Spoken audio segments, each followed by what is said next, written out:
Hey, what's up again? Okay, future me, digital me. I am still, let me give you a timestamp. 1/18/10/9/25. It's the same day. Uh, I'm still dealing with the fucking, damn, woo, balls. Still dealing with the busted up ass rib cage. Alright,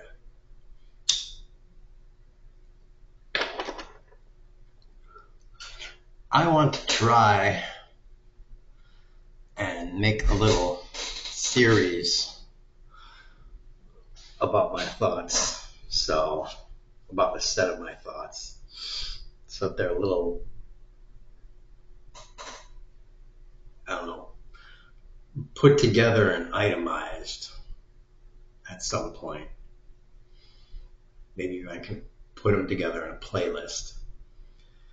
Uh,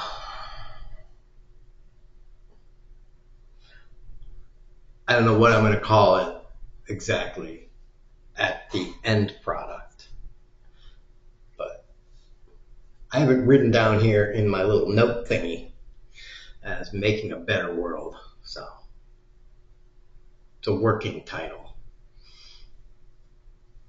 Before I get to that, before when I was walking up here, I just somehow it came to my mind that I remember this from a while. There was some kind of old,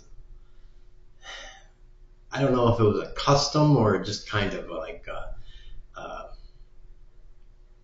a tale or a parable or something like that. That some cultures they would um, that they would like have their elected leader or their chief or whatever it would be called. That when they would choose the guy or when he would be inherited, like at monarch, father from son, whatever.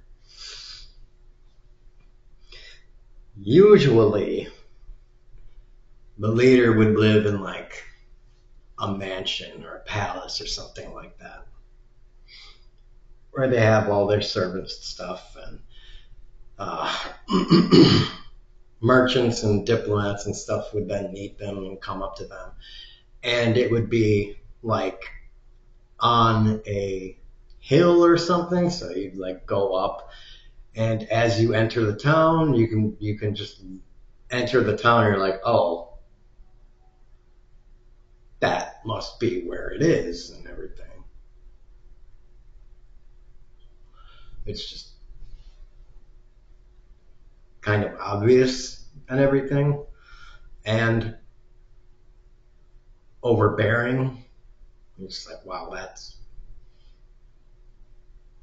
is a big place. Um, but it just kind of came to me that they're like, oh, there was this place where uh, the chief's house or whatever was maybe not entirely, but essentially the smallest residence in the town. And they viewed this as they viewed this for the purpose of kind of, I guess, maintaining the humility of the chief and also the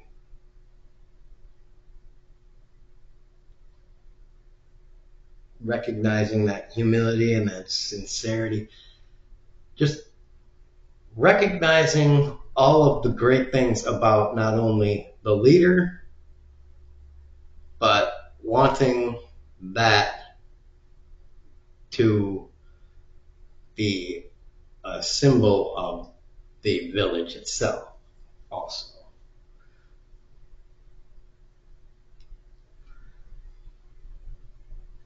So it's like our village is different from all the other people, all the other peoples you've been to.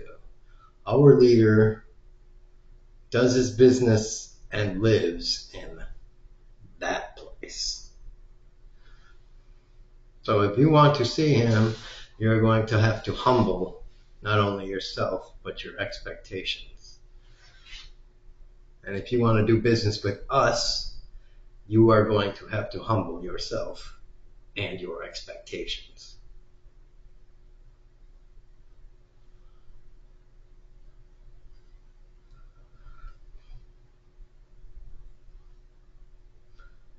I don't know how true that is, that parable or story or whatever, but I don't know, it just somehow came into my mind.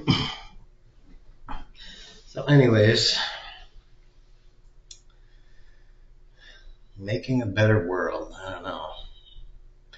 I would suppose if you want to start with making a better world, you're going to have to start with one of the fundamentals of making a better world. If you're going to recreate a society, you have to start with how the society eats, how the society gets its food.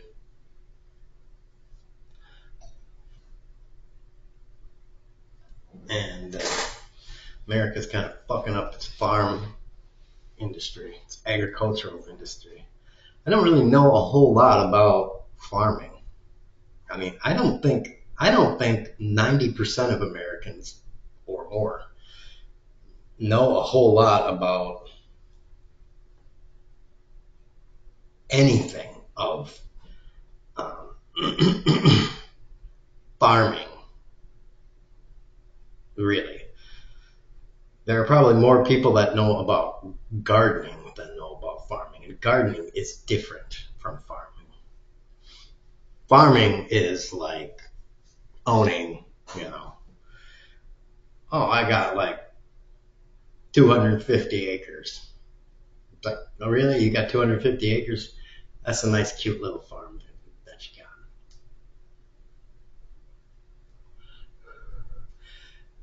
Do you use your dick to plow that farm?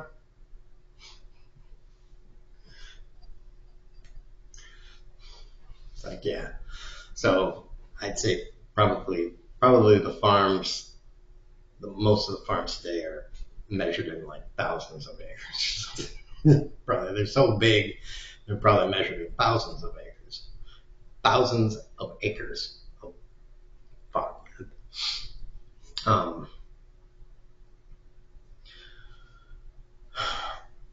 And I mean, like, we plant plants like fucking soy and corn and I don't know what else.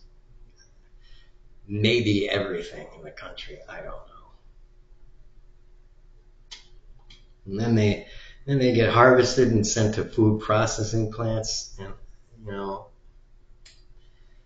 I don't know. Preferably, this is me just saying this here. I would just basically be like, yeah, we're just gobbling up every bit of private industry and being like, no, what we're doing. This is just me here saying this.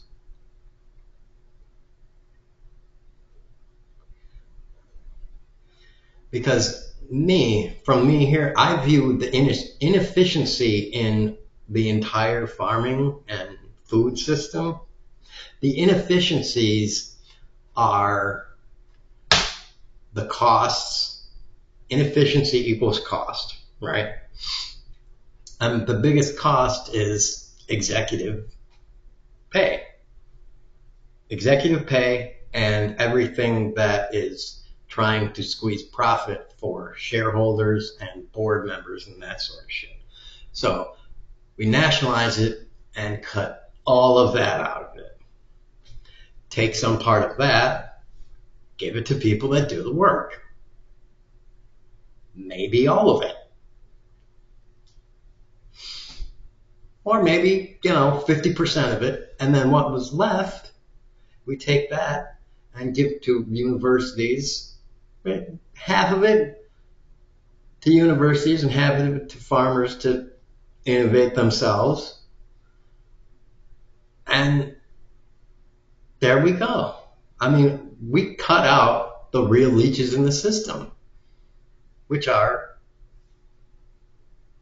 executives and shareholders and board people. Those are the leeches in the system. I don't know any other way to look at it other than that. The people that are taking money from these things and putting in their pocket, I view those as the fucking leeches in the system. I don't know. I feel like I'm getting off on a tangent here. I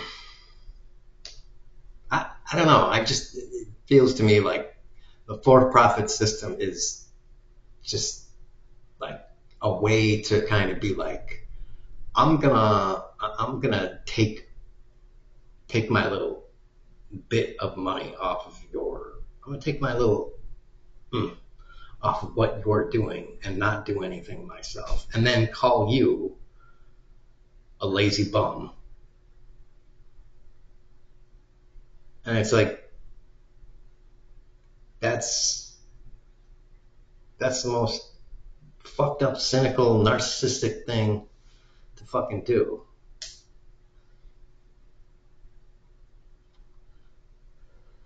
That seems exactly what Trump is doing to the federal workers. It's like, you guys are a bunch of useless federal working bums, shitheads. It's like, dude, these guys are actually doing work, and you're just going golfing all the time. I don't like golf. I'm like, that's a useless thing to do. But if you like golf, go golfing. Fine, whatever. But don't go golfing and then be like, these people playing video games are useless turds. It's like, dude, you're golfing. All right?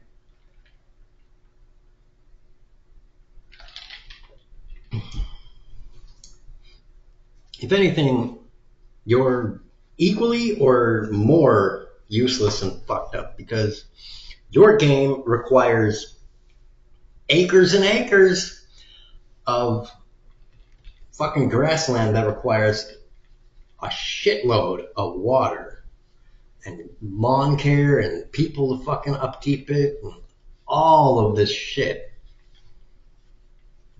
All of this maintenance. Just so you can use your little club to bat a stupid ball around at a hole. And most of you suck at it. And we know Trump sucks at it. We have documented proof how much, specifically how much Trump sucks at it. So, I mean, making a better world through agriculture. And a lot of farmers, let me get back to this, let me compare. A lot of farmers are fantastically good at their job.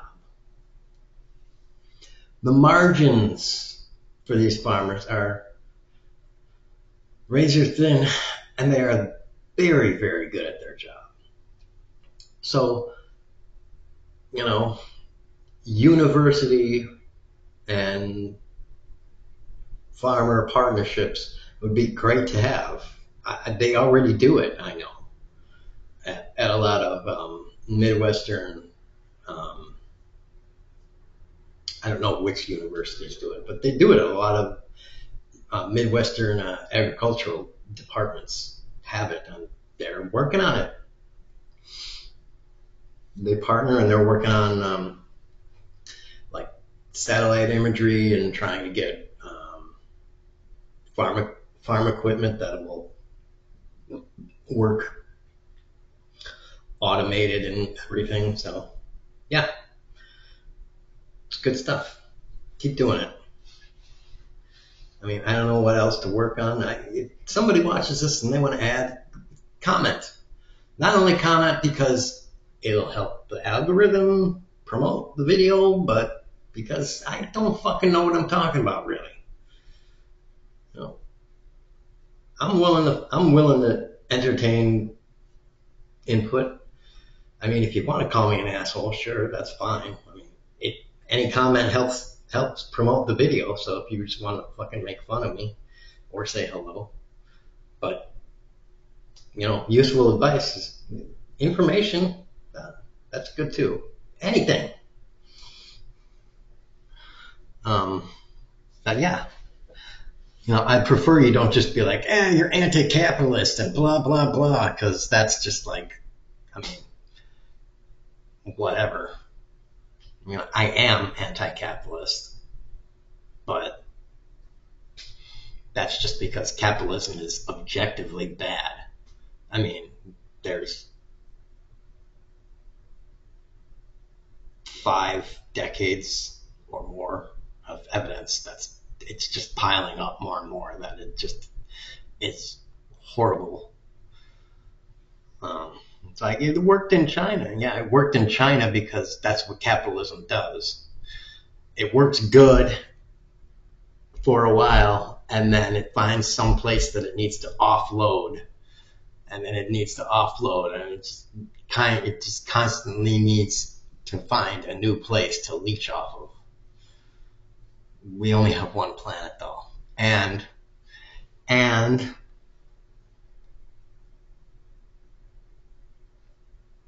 you're always looking for a new set of wage slavery. So is that the system you really want to have? I mean, you really want to be a supporter of, yay, let's find some people to fucking pay almost nothing to do shitty work. Excellent. That's great. I love that. So, I mean, bleh. But whatever, if you're okay with that, that's fine.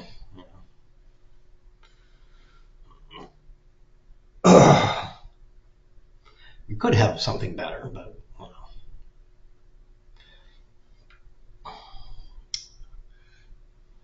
So I don't know. This could be a better video if I felt like thinking it out more. But man, I am really messed up too. That's another thing. Why is this 17 minutes long?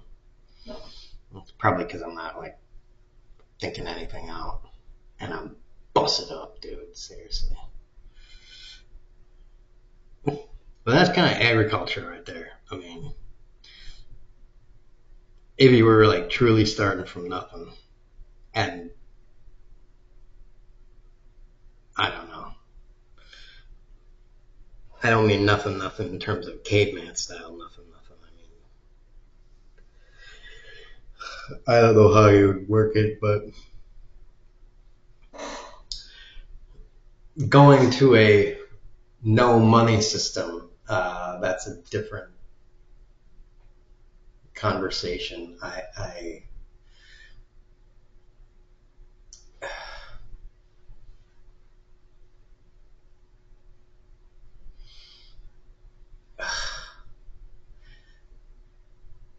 talk about that in other videos. I totally think that's possible, even today without fucking replicators and stuff.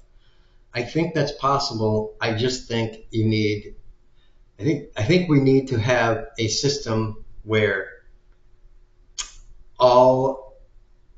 first of all, we get to a point where wealth inequality is at a point where everybody is almost has equal wealth. And then maybe you can convince everybody that it's not even really necessary anymore. Because, I don't know, my head is not thinking all that well. But I said it in other videos. Ugh. But yeah, I think I'm just going to give up on this one. It was a good try, but for right now, I still need like a day and a half gonna give it another shot in a little while once my head gets right.